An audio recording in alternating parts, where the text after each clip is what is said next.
A client says, I want a refund.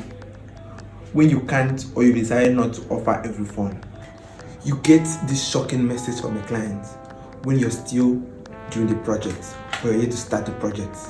The client says, I need a refund. How do you handle this? And how do you maintain a relationship with the client? Stick around this video to get more of this.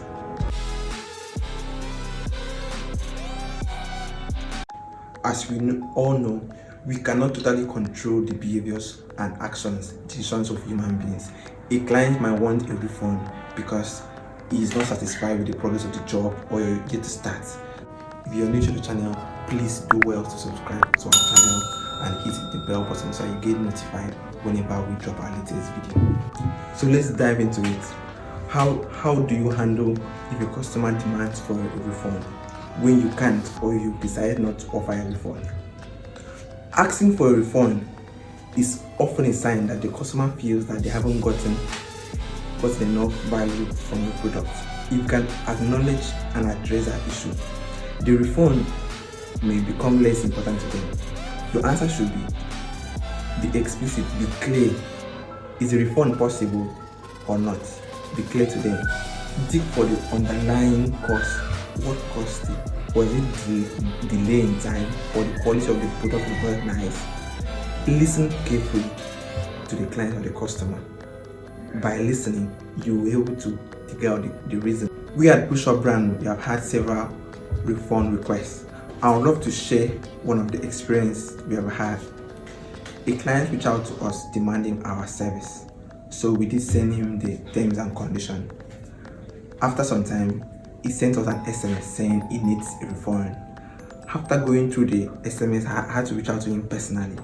I said to him, I'm sorry to hear that you're not happy with our product or sorry with our service. We are not able to offer a refund at the moment.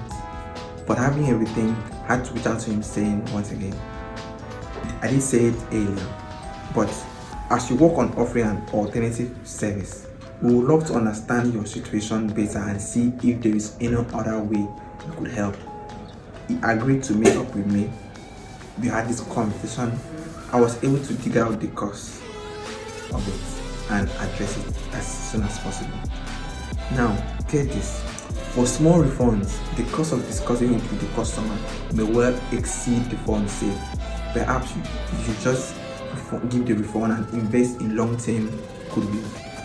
Even when you can offer a refund, the refund request is an opportunity to understand your customer's needs better. Let them know that you're happy to refund, but then open up the conversation to understand why.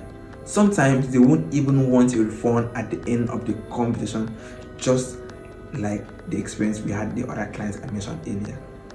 Now, to round this up, having a clearly written and accessible refund policy would make these conversations easier. Now, I know this video has been helpful to you. Do well to subscribe to the channel and hit the notification bar so you get notified when we drop our latest video. See you next time.